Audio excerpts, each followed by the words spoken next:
block to make sure that we don't get too competitive about bending forwards, okay? We're going to take our legs really quite wide, okay? So when your legs are wide like this, they are in, you guessed it, abduction of the hip. When you take your legs wide, you still want to make sure that your feet are slightly pigeon-toed in a kind of parallel position. So when people take their legs wide, often they'll take the toes wide as well. And as you do that, like I literally just felt it then, you can feel how the hip sort of disengages. This is externally rotating the hip, and we want that hip to be in a kind of neutral position because that's going to be where we get the cranking of our pelvis from, which sounds a bit scary, but it's not, okay? I've got the block here because I don't want anyone overly concerned about touching the floor. If you're only thinking about the floor, what will happen is you'll round your upper back and you'll just be really focusing on your upper body and your hands and whether or not they touch. And actually this is a kind of foot up exercise. The thing that we want to focus on the most is the position of our pelvis. I'm just going to roll my jumper up a little bit. Here, my pelvis is in flexion and my spine is in flexion and there's nothing really going on in my legs at all. What we want to do is bend our knees a little bit and we want to roll our pelvis forward. So can you see there how I'm kind of twerking a little bit, lifting my tailbone up to the sky and my lower back has kind of flattened. It's almost getting a little bit of an arch in it, which is ultimately what we want. So we do not want that pelvic and spinal position. We want the twerking position, okay? We're going to keep our toes relaxed, pin into our big toe joints. We're going to squeeze our quads and we're going to roll our knees in. So we're going to keep our knees kind of rolling inwards as we gently straighten our legs, but we're only going as far as we can without losing the pelvic position. So you might get yourself into this, get yourself nicely set up, and then you straighten your legs too quickly, and then you're back at square one again, okay? So straighten the knees slowly. You're using the quads, the front thigh muscles. They're going to roll in, but you've got to keep the pelvis driving forwards as well, because that's when, for me, we get that bite in a good way in the outside edge of the hip. So what we're doing is aligning your pelvis whilst your hips are in abduction. Okay, this is a great exercise for pelvic alignment. Okay, I have very cleverly not brought my timer here. So we're going to do 30 seconds here. You might have your knees bent still. That is fine. Focus on the pelvis more. Squeeze the quads, so they're still going to be working to try and straighten the knees, but just don't go too far, okay? If it feels too easy, you've done something wrong.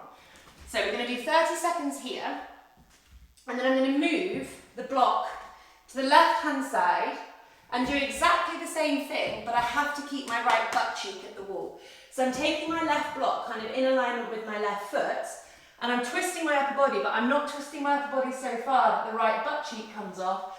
Both butt cheeks have to be level because we're doing pelvic alignment, and I'm still thinking about that rolling forwards of the pelvis, not this, okay? So we don't want you to be super hunching the upper body. We're trying to keep that length through the lower back like so. We're going to do the same on the right hand side and then a final 30 seconds with the block in front of us, okay? So I'm going to keep my jumper rolled up just so you can really see what I mean by this. Keep your toes relaxed but pin into your big toe joints, and we're trying to use the quads to roll the kneecaps inwards because that's going to help us create more change and control at the hip and at the pelvis. 30 seconds here, off we go. So bending knees, tilting pelvis forwards, trying to straighten knees, but not at the expense of the pelvis. We're off.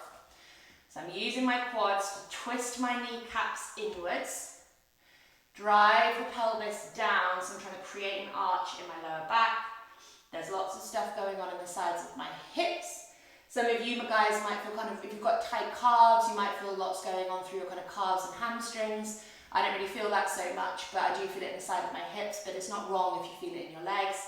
Keep your breathing nice and steady. 3, 2, 1. We'll pause there. We're going to take our block to the left-hand side, sort of, doesn't matter how far you go really, just whatever body your body can manage. Keep your right butt cheek at the wall, rebend your knees, tilt the pelvis forwards, straighten it if you can, and we're doing a bit of a side body stretch, okay? So I'm stretching my side body, I'm keeping my toes relaxed, my quads are active, rolling the knees in, trying to keep that pelvis tilting forwards. We've got 20 seconds, 15 seconds. Lovely stretch for me on my right hand side. The bottom has to stay at the wall. The pelvis drives forward. 5, 4, 3, 2, 1. Nice job. Same thing again on the right hand side. So I'm taking the block sort of wherever feels right whilst I can still maintain my left butt cheek at the wall. Trying to bend my knees, roll the pelvis forward so my spine is straight, and then use the quads to straighten the knees, but also roll the kneecaps inwards towards the floor. Off we go. Keep breathing. Very tempting to lose your breath in these more difficult exercises. Remember your foot position, so you might notice that your toes are trying to sneak out wider than your ankles. You've got to maintain the parallel foot position. Quads are active, rolling the knees in. 5, 4, 3, 2, 1. Good job. And then we're going to do a final 30 seconds back where we started from. So you might find it a little bit easier because your body's going to be a bit more warmed up. So parallel feet, nice and wide, pinning into big toe joints but relaxing the toes, bending knees, tilting pelvis forward, so we're sort of twerking, getting the tailbone in the air, length through the spine. Off we go. And I'm going to put my hands a little bit further forwards this time, but not excessively so, because I don't want to round my upper body. I want this to be driving from my pelvis. Keep breathing.